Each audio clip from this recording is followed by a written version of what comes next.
Well, hello there, Facebook, YouTube, and LinkedIn. I am excited to be here with you today.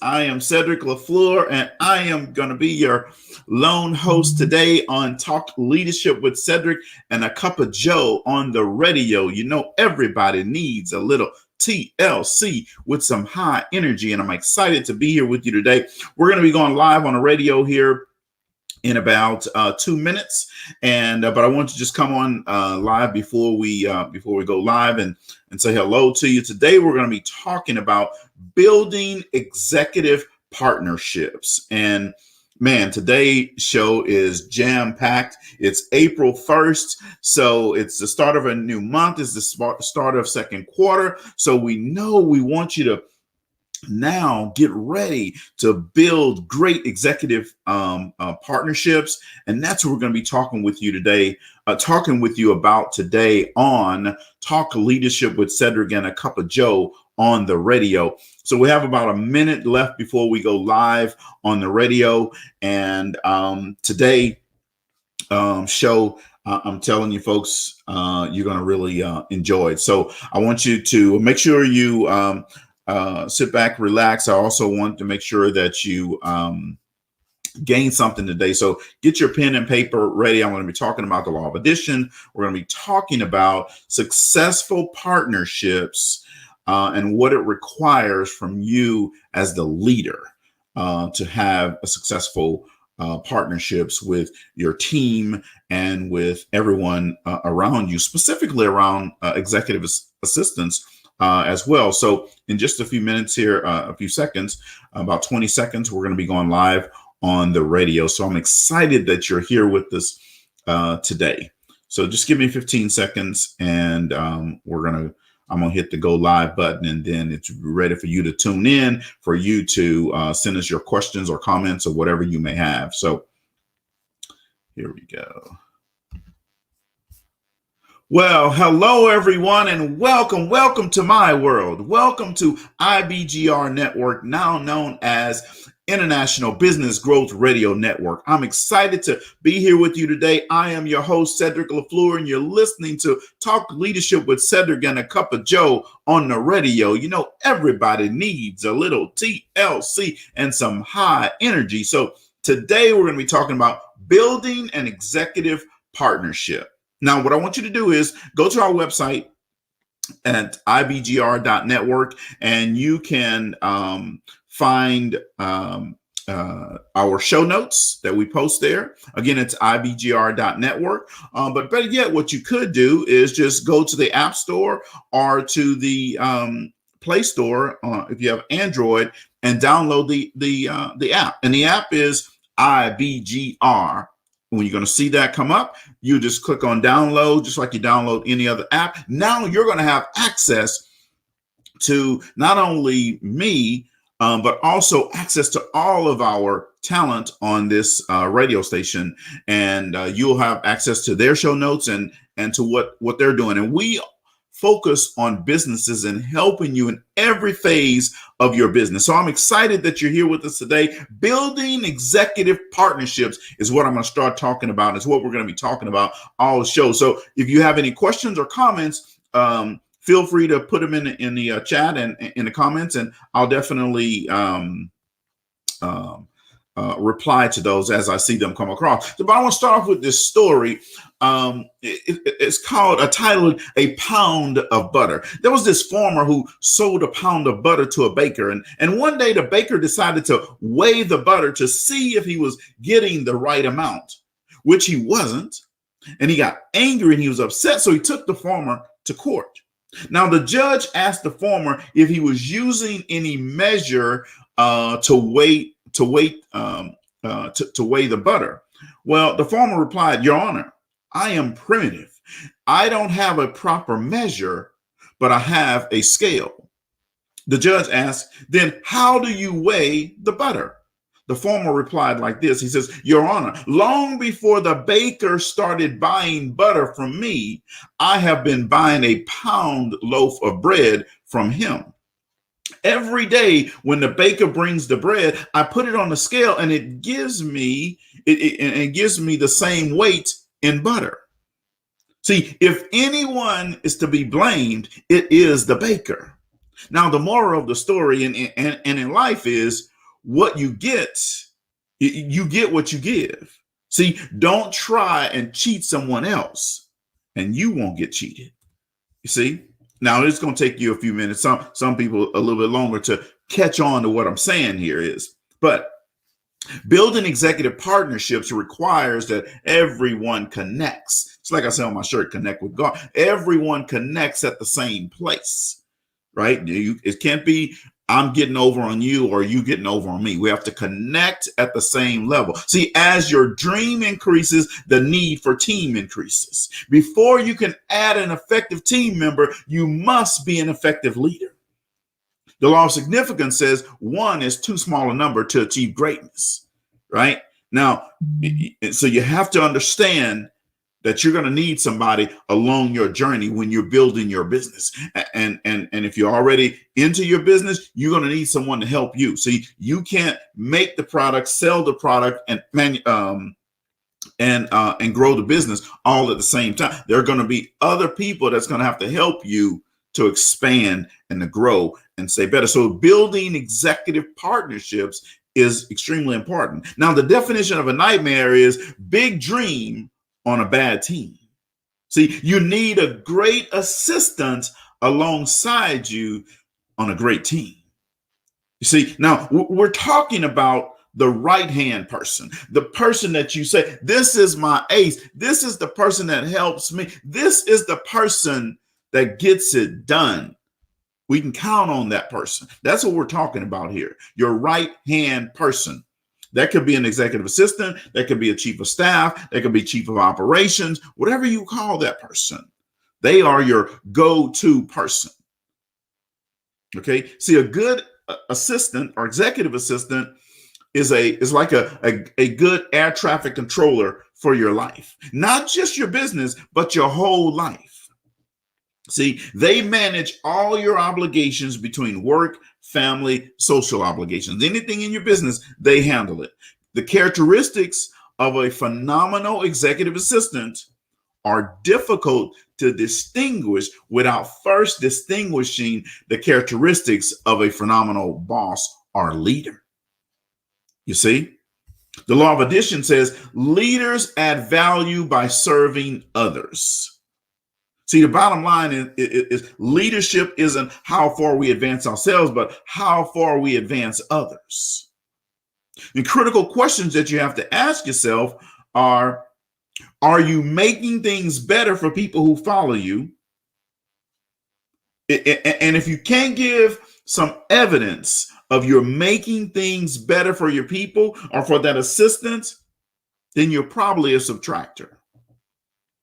I want you to think about that, right? See, 90% of the people who are subtractors do it unintentionally. They don't know that they're subtractors. They just do it unintentionally. See, the law of addition is all about caring, sharing, and lifting others, putting other people first.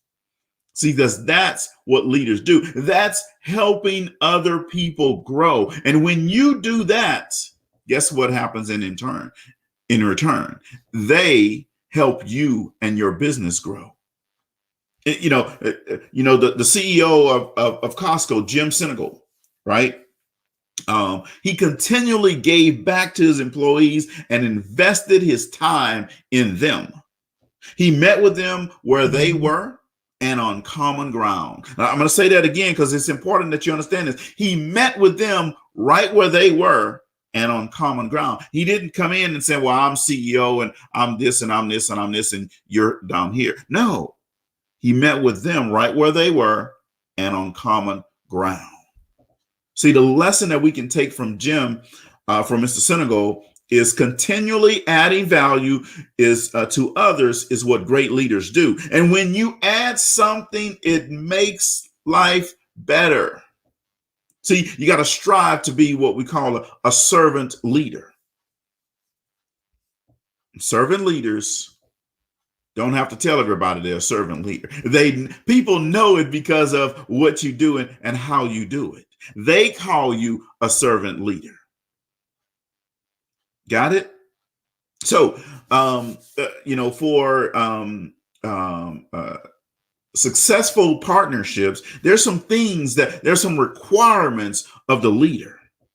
All right. And I want to share with you these requirements for the leader. I think I'll be able to get in a couple of them before we go on break. The first one is you have to set the right atmosphere. See, a leader is responsible for setting the atmosphere of the partnership, which sets the atmosphere for the entire office.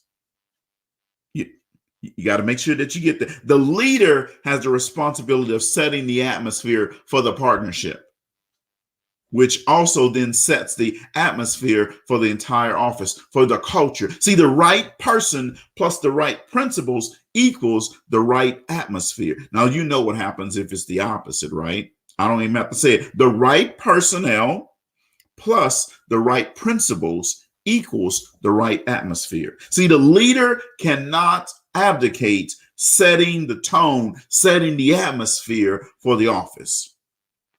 The leader can delegate a lot of things, but they cannot abdicate their responsibility for setting the tone in the office. Now, you know leaders when you're working in a good environment, right? Raise your hand if you've worked in a bad environment. You can put it in the chat. Bad environment. You know what it feels like, right? You know what type of leader you're going to get, right? I already have a leader in mind who set a bad tone, who had the whole aura around him was bad, and that means the morale of the team was bad. He's still a leader today, and people around him are still bad because the morale is bad because of him. Right? See, you set the tone as fun or as light until it's go time. Then once it's go time, it's go time. It's ready for everybody to jump on board. See, you can set it as serious all the time. However, you have to be clear and consistent. In other words, you can't waffle between the two. It's either going to be a light and fun atmosphere, or it's going to be serious all the time atmosphere. You can't waffle between the two. So because people don't understand, people won't go along with you unless they can get along with you. And if you're waffling between the two, you're not consistent, and people can't get along with that. People don't understand that lack of consistency. Now, I know everyone who's listening right now, you understand, you know what I'm talking about. You worked with a leader that's like that. I know you understand it. I know you get it. I can tell that because I get it as well. I mean, it was very clear when I was thinking through this lesson. It was very clear the leader that I was thinking about, and you understand it as well. So you don't want that type of atmosphere in your business. You don't want that type of atmosphere or your atmosphere around you, right? So you know what a bad leader is. Don't be one. You know what a good leader is and what you want to be in a good leader, then you do that. It's really simple. It's not hard, really. Everybody knows what a bad leader looks like. You have a vision of it, right? They may be tall, they may be short, they may have a lot of hair, they may be bald head, they may be fat, they may be skinny, whatever. You know what they look like. They all look the same. When they walk in the room, it gets dark. When they walk in the room, everybody shapes up, right? There's no more fun in the room. It's all went out the window. And when they leave, boom, the sun comes out. Everybody's cheering. They're excited. They feel good about what they're doing. We're going to go to break here at IBGR. And when we come back, we'll finish these 4 requirements for successful leaders. So I'll see you right after the break. So I'm going to keep going here for folks who are listening in on LinkedIn and on the YouTube and all this type of stuff. But it's just important that you understand what effective leadership looks like, and effective executive partnership, what they look like. And it's important for you to understand what they don't look like. And I already know you know what it is they look like. See, the law of magnetism says who you are is who you attract. Like attracts like. I hear leaders all the time say, I want people who are fun and who are enthusiastic, who are creative, who are innovators. I want high energy people. They get along with it. I want those type of people in my organization. Well, the question I always ask them is, are you all those people? You see, because if you're not going to attract those type people. I had a person tell me yesterday that, hey, they believe that they are 10 and their company is attracting ones and twos. So she's going to leave that company because it's not the atmosphere that she wants to be in. But the law of magnetism is who you are is who you will attract. Leaders attract people like themselves. See, you need to also have people around you that are different from you. This is what diversity is all about. But the people that you're going to attract are going to be just like you. So you got to find people who believe what you believe, but they think different thoughts. You know, President Robert F. Kennedy was recognized as a young idealist who wanted to change the world. He attracted those who were with a similar profile and ended up with many great people around him. The lesson is if you want great people around you, then you need to be that type of person and also reflect on the type of people you are attracted to. It requires you to change a little bit. It requires you to think through a little bit more about what you're doing, how you're doing it, and why you're doing it. It just happens that way, folks. But you understand what I'm saying. You get it. You know what a good leader looks like. So you need to then be that good leader. Now, we're going to be coming back from commercial break here in about 20 seconds, and we're going to jump right back into the lesson. We're going to keep going, running. Today is April 1st. It's April Fool's Day, so maybe you have some April Fool's jokes you want to share with the audience. Feel free to type it in the chat, and we'll make sure that we read it here. So we're going to be coming back from break here. Well, welcome, folks. We are back. You're listening to IBGR. IBGR is our call sign as a radio station, but we are more than a radio station, folks. We are a network, and I'm excited to be here with you today. You're listening to Talk Leadership with Cedrick and a Cuppa Joe on the radio. Cuppa Joe is not here with us today, but she'll be back soon. And, everybody needs a little TLC with some high energy, folks. And we are talking about how to create building executive partnerships. And what I'm sharing with you are right now the four requirements that a leaders need to have in order to build effective executive relationships. I share with you, number one is set the right atmosphere. That's the leader's responsibility. The second leader responsibility is they have to be secure. See, a secure leader is one who is responsible. Just as an attitude is a choice, so are your actions.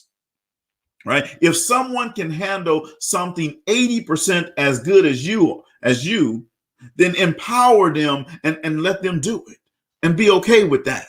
See, if you find after the fact that they did not meet your expectations, don't ever let yourself stop taking responsibility for what you could have or should have done differently. Right? See, a secure leader always takes responsibility. So in other words, you take responsibility for that failure, that lack of. You don't put it on the other person. When you're a secure leader, that's what you do. You take it. And then when they do well, you give them praise publicly. Number three, a good leader or executive, a phenomenal boss, initiates connection. You see, you connect frequently and on common ground, sort of like Mr. Senegal over at Costco, right? In other words, you move from your world to their world, then you move back to your world, raising people up, lifting them up, carrying them along, pulling them with you.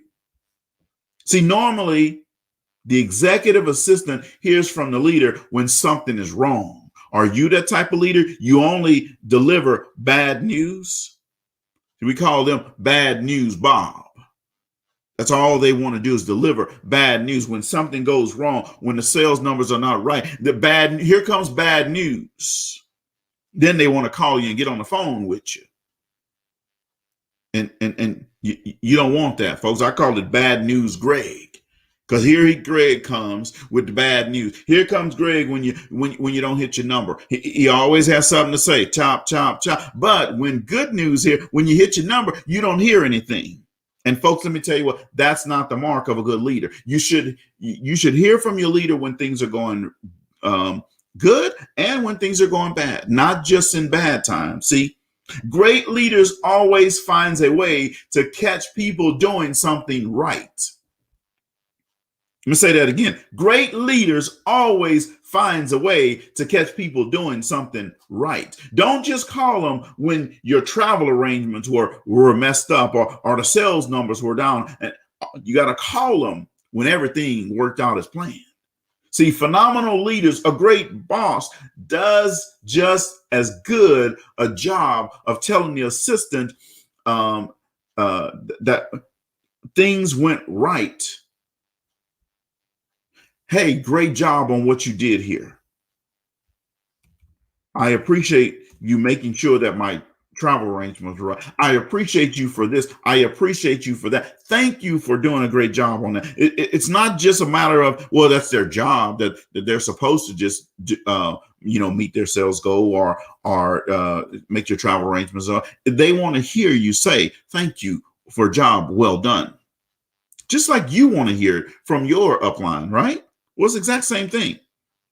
Number 4, a phenomenal leader or a phenomenal boss or leader must be generous. See, you got to be generous with your time and patience. You have to be generous with recognition. You have to be generous with your actions. Then you got to challenge, right? Don't wait for the next assistance day to do something nice for that person. You see?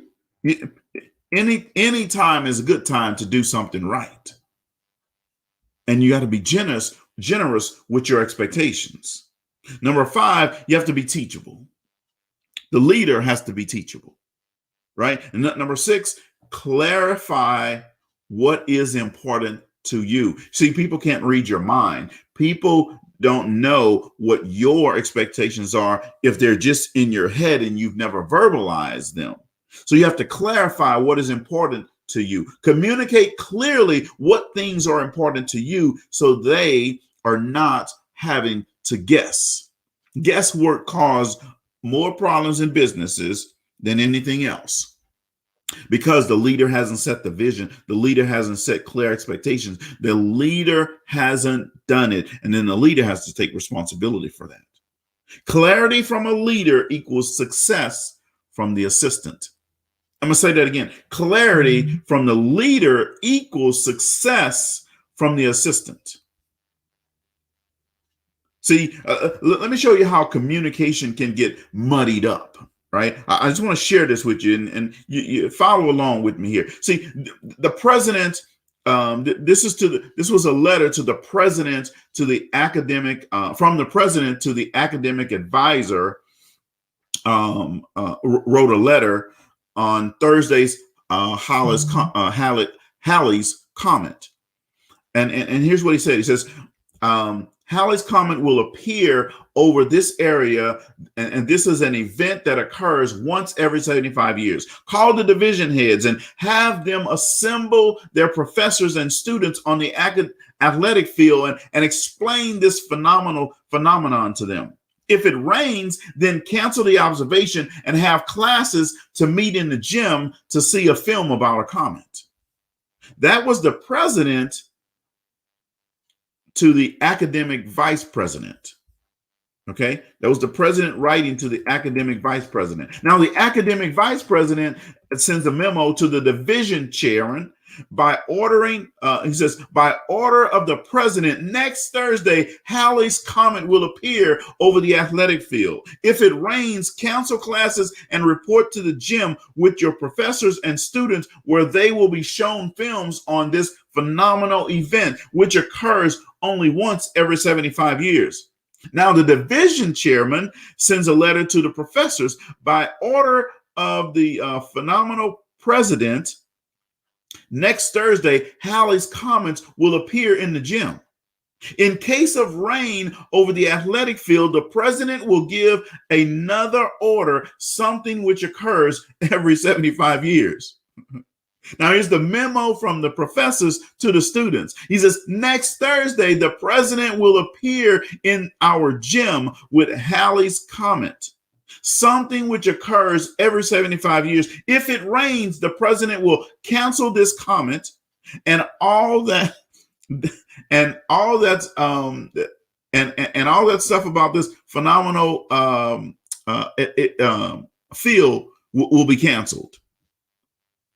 Now, the student was writing home to their parents, and here's what they wrote. When it rains next Thursday over the athletic field, the phenomenal 75-year-old president will cancel all classes and will appear before the whole school in the gym, accompanied by Bill Hallow and the comments. You see what can happen in communication, folks? Communication is the key to building great partnerships.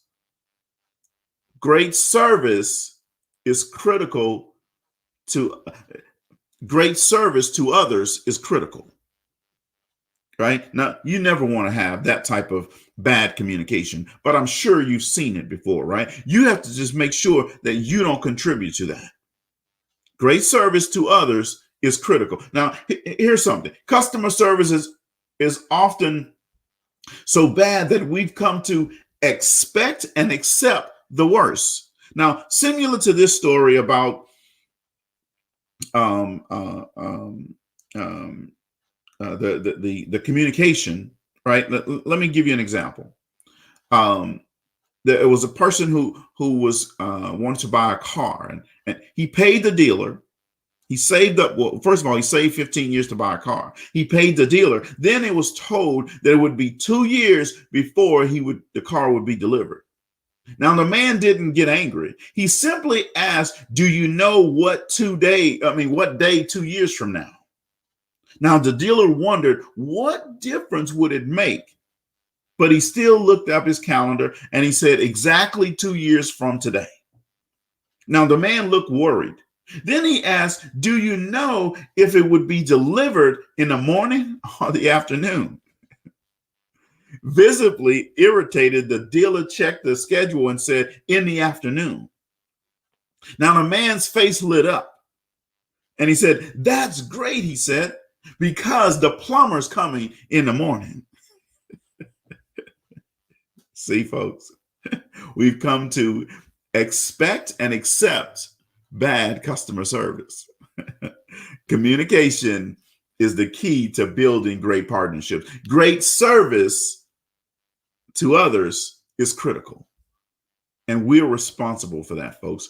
We have a responsibility to provide great service and to our assistants, just as they're providing great service to us. We're responsible for great communication to our assistants, just as they are responsible for good communication to us. Now, you're listening to IBGR, and I am excited to be here with you today. And I just want to tell you, folks, that let me see here. Maybe I'm not even connected to the radio show again.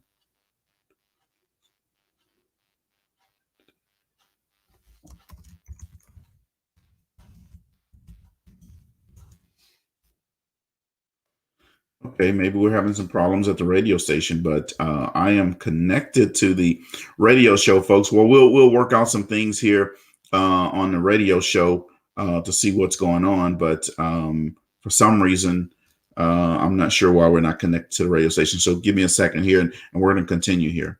Not sure what.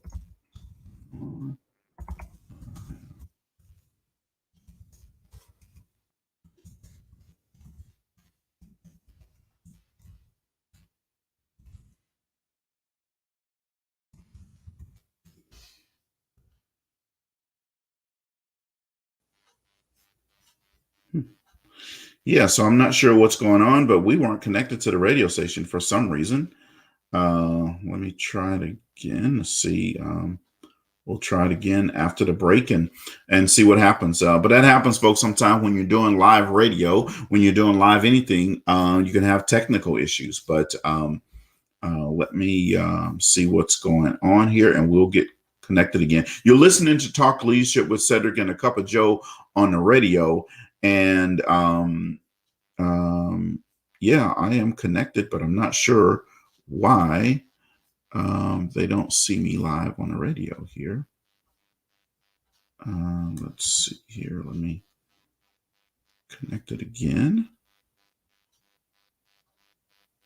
So we'll try this again here in another 2 minutes. We'll get back on the air and see why we're not connected. Let me do this. All right, so they'll work out those technical issues and then we'll go back live on the radio. But we're talking about building an executive partnership, folks, and we're talking about the leaders' responsibility to build these executive partnerships to make them work the right way. Okay, and I just want to tell you, it's important as a leader that you understand what's the right way to build executive partnerships. We want to make sure that you understand what's the right way to help your people go to another level, help your team go to another level. And if you can build the right relationships and build the right partnerships, wow, it makes all the difference in the world. So let me see if we're just about ready to try to go back live on the radio. I'm not sure why it's not showing that we're live, but we are. And I'm going to be sharing with you when we come back from the break is 4 things leaders should do for their executive assistant. 4 things leaders should do for their executive assistants. Remember, I said leadership is about serving others. It's not necessarily about people serving you. It's about you serving others. Okay, so we're going to be going back live here in just a second here. So give me a second to press the go live button here. All right, let's see if we can get connected again to the radio station. For some reason, it's not connecting. So let me try one other thing to see if that's going to allow us to get connected.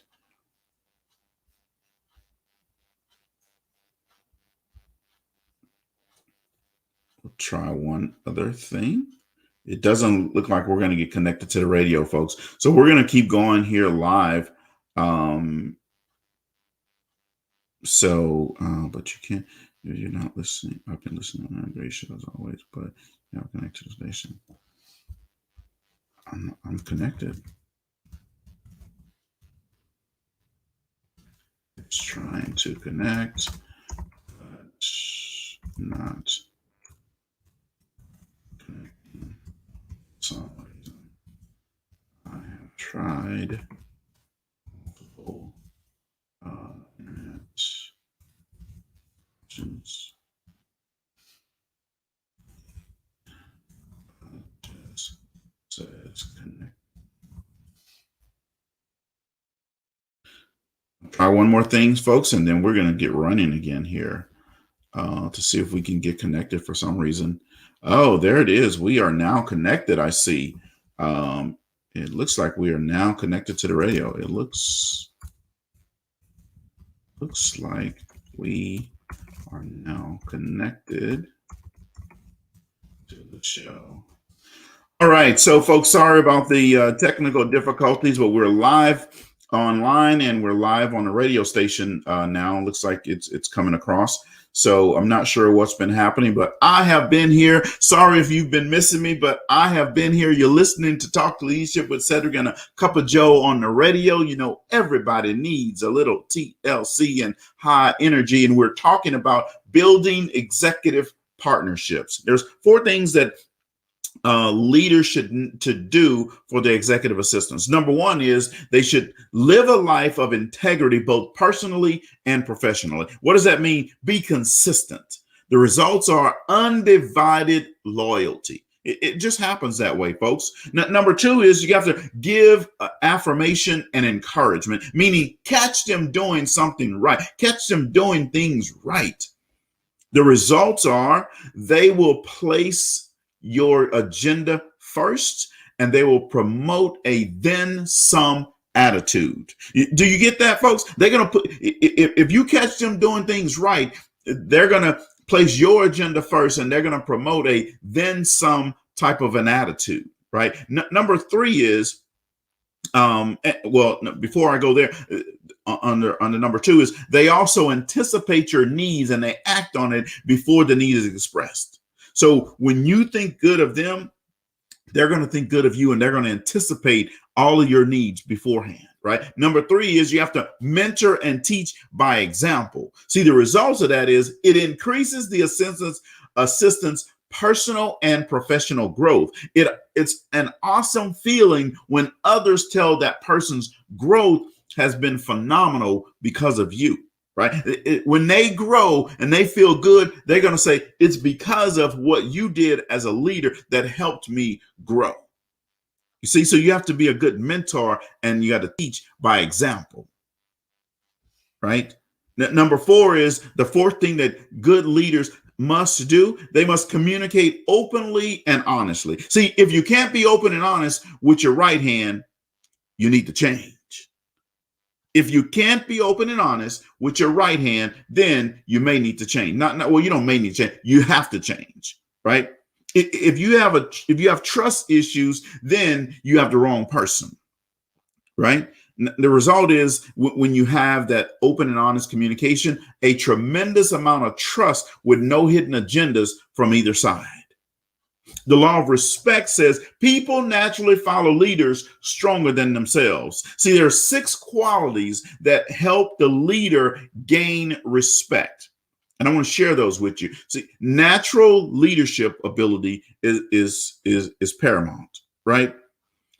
Respect for others, courage, success, loyalty, and value added to others.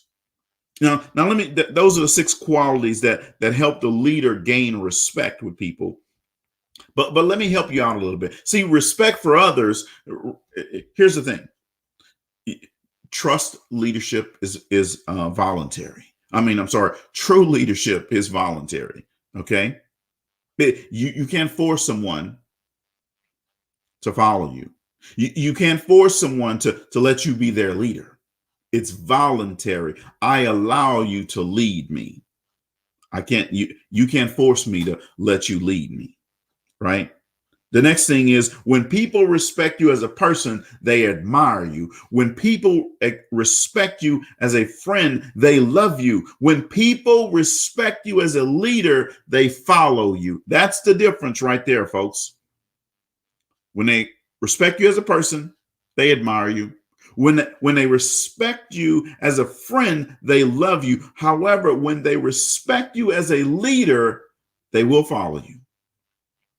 And, I talked about courage. I said the fourth thing of qualities of a leader is courage, right? This demands being willing to stand alone, doing what's right, risk failure, danger, and criticism. Just what leaders do, folks. And number 5 was about loyalty, right? This requires steadfastness, not instant gratification. And remember, I told you last week, this is about oven type of mentality, oven type of mindset, not microwave. There is a difference, a big difference, a major difference, folks. Right? I just want you to know that. I want you to understand that. See, I'm going to give you a good story. An example of this is Harriet Tubman. And she's a good example of the law of respect. Harriet Tubman from 1850 to 1860 led over 300 slaves and freedom fighters and Quakers to freedom through her Underground Railroad. She always put other people's needs in front of her own. The lesson here is in Harriet Tubman's reputation and her influence commanded respect. People will follow those that they have earned, that have earned their respect. That's just what happens, folks. People follow you, right? So you have to empower people through asking questions sometimes, right? You don't need to know everything. That's just important. You don't need to know everything as the lead. Okay? It's okay if somebody else knows something that you don't know. Get your ego out of the way. Be secure. Remember, I said one of the qualities is being secure. See, and the second thing is you should be the primary source of communication with that assistant. Next is you got to determine to let someone else represent you.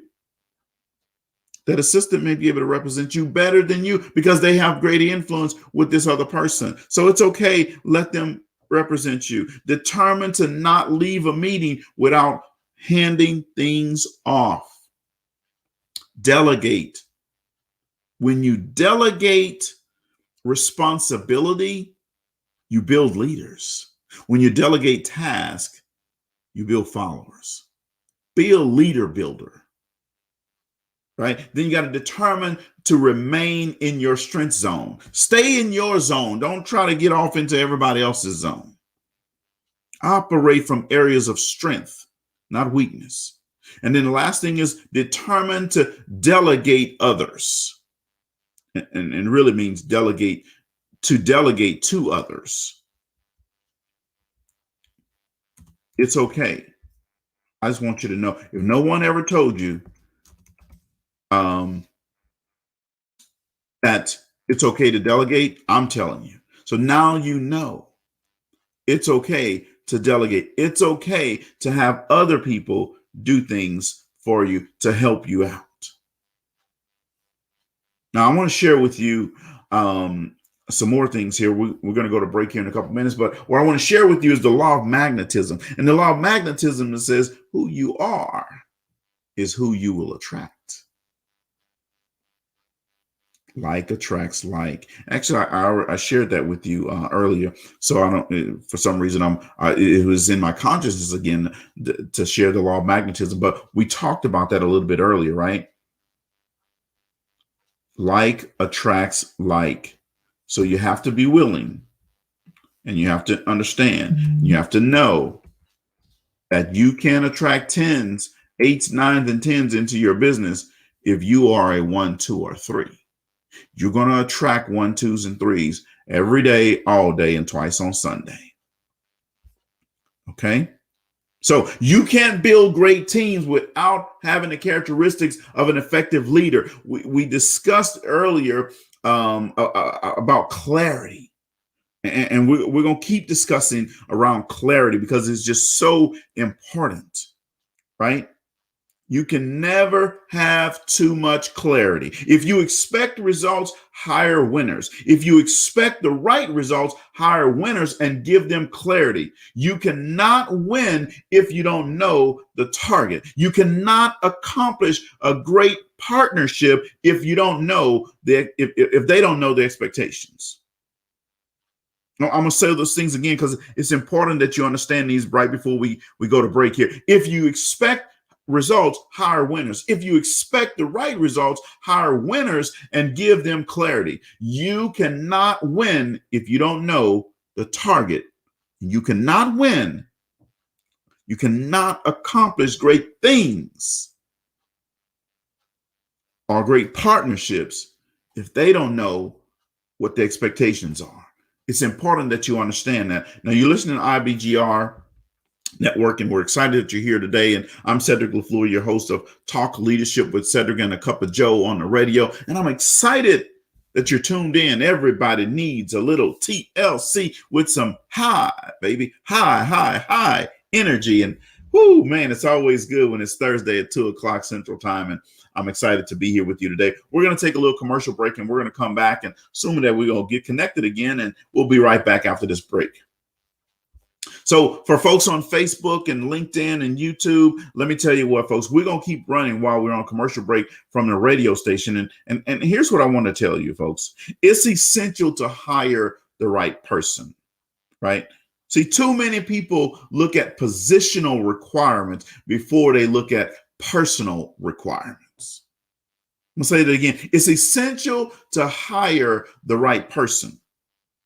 And it's important to look at, well, a lot of people don't look at personal requirements before positional requirements. And I think they need to switch that around. Hiring the right person is more important than getting the positional requirements met. See, if you have the wrong focus, the position gets filled with the wrong person. So it's important to have the right focus when you're hiring. And you lead things, folks, with your heart sometimes. And to get the right person, you got to have a good connection. And the law of connection says the heart comes first. Leaders touch the heart before they ask for the hand. The heart must be touched first for every human being. And if you want to connect with them, that is a requirement. It's not an option. It's a requirement. You can't lead others to places that you've never been if you don't know how to connect with them. You got to know your area of giftedness. You have to know your passion, folks, and you have to connect with them where they are. See, managers treat everyone the same. True leaders will treat everyone based on their dreams and their desires. You have to find where they are now and connect with them where they are. It's just that important. I remember back in with the 9/11 attacks, right, in New York City. President George W. Bush went down to ground zero and he connected with the people of New York. He showed them how much he cared. He connected with them right where they were. Right? See, people don't care how much you know until they know how much you care, folks. That's just important. You must understand that as a leader. If you don't understand that as a leader, you're going to have some problems. Now, we're going to be coming back from the radio, from the commercial break here in about 20 seconds or 15 seconds. And I want to share some things with you, folks, and then we'll continue on with the show here.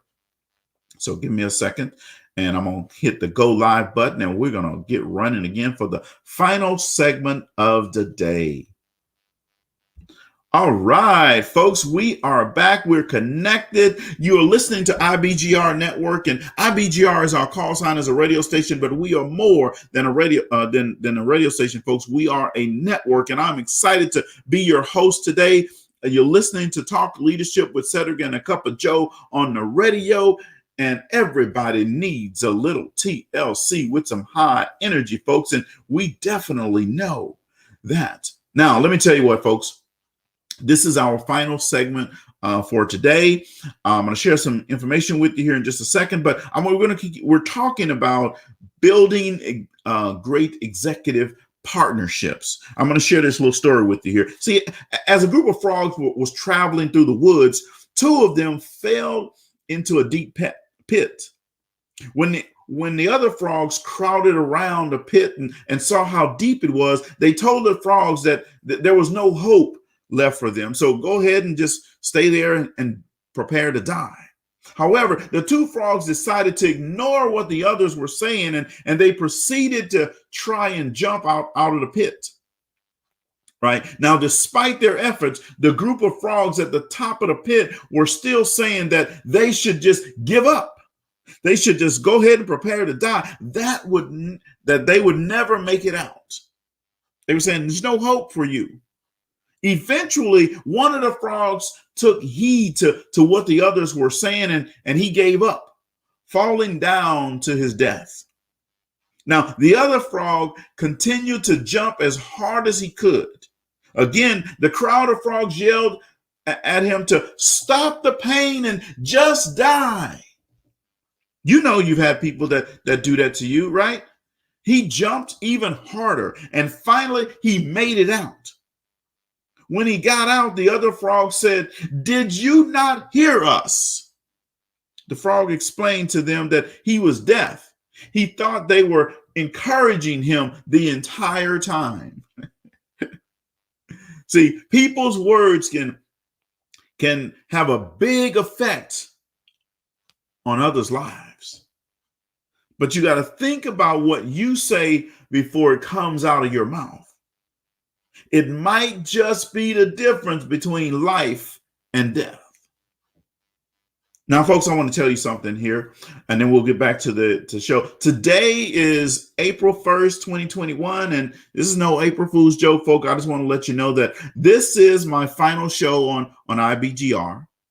I've had a phenomenal run. I've had a great time, met some great people, connected with some great people, and I've enjoyed having this show every Thursday, talking with you about leadership principles and techniques and tools. I can remember going back to last season, and we talked about a lot of different things. In fact, I'm gonna share with you some of the things that we talked about last season, and in fact, in season 2, my very first show, is one of the things we talked about is the willingness to be accountable. Right? Then we jumped into looking for opportunities to innovate. And we talked about the law of buy-in. People buy into the leader, then the vision. Then we moved on and talked more about innovation and creativity in your business. We talked about mentoring and developing others. We talked about building a career. We talked about participating in additional training to help grow your business, and to help you grow your people, right? We talked about effective working in teams and the power of teamwork and the dynamic of teamwork. We went on and talked about being willing to lead, and leadership is influence, right? So I told you the story about Princess Diana and Mother Teresa. And true leadership cannot be awarded, appointed, or assigned. It comes only from influence. That's what it is. We talked about the 5 myths. I help you understand the 5 myths around leadership.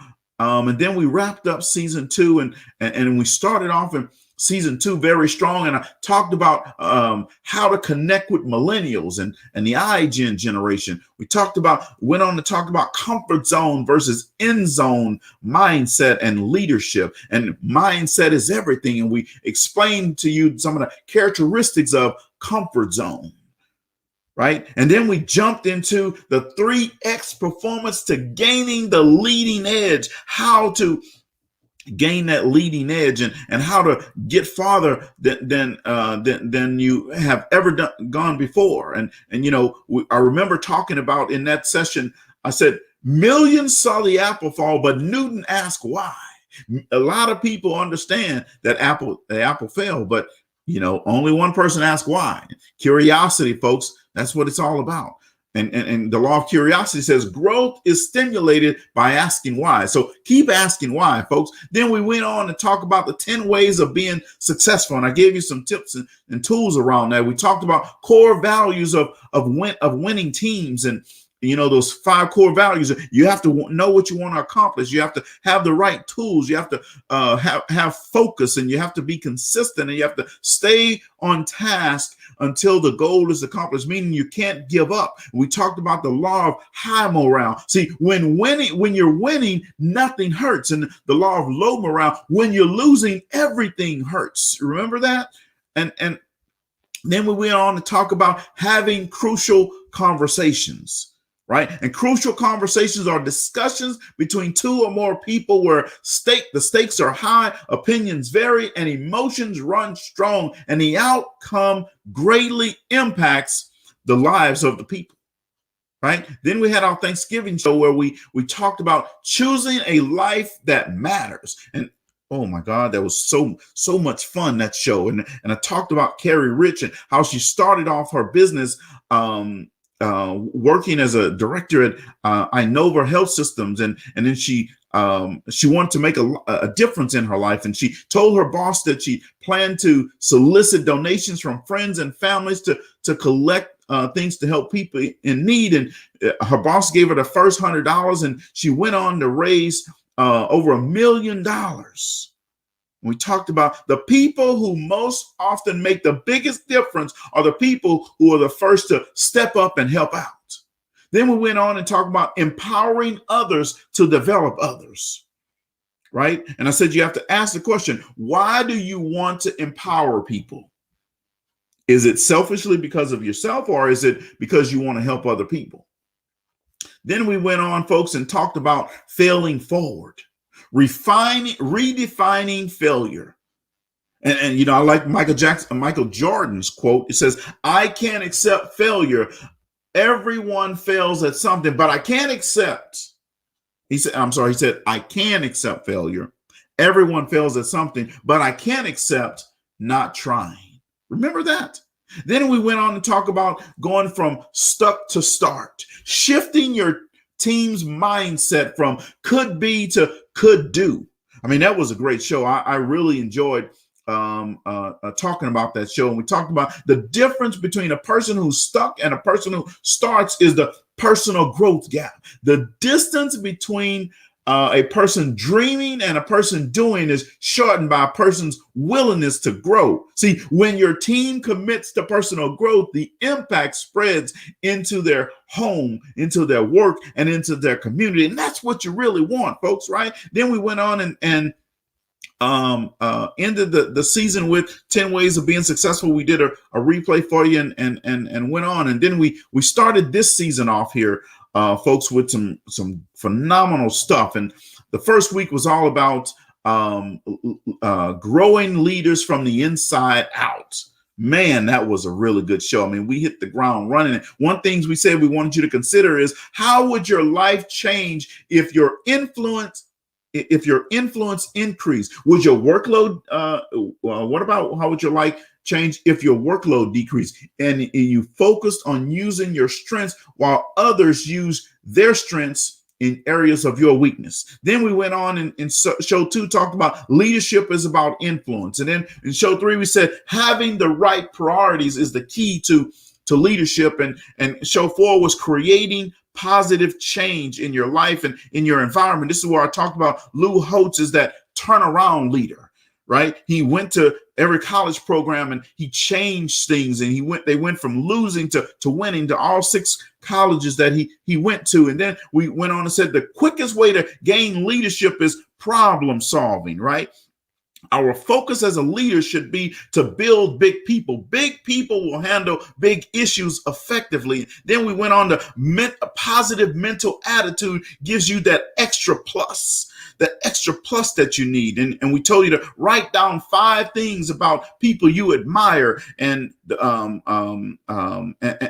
then start doing those things in your life, being that person. Then we went on and said the heart is in serving others. Right? Zig Ziglar said, if you help people get what they want, they will help you get what you want. That's just a part of the process, folks. It's just that easy. It's not that hard.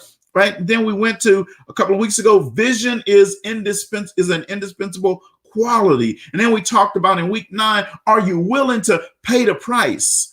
Whoo, man, and paying the price is all about self-discipline. It's that oven type of mentality and mindset. Then we talked in week 10 about personal growth is required to expand your leadership. And in week 11, we said character is the foundation of leadership. And week 12, which is last week, we said we're talking about the 5 elements of emotional intelligence. And let me tell you what, folks, we had a great time.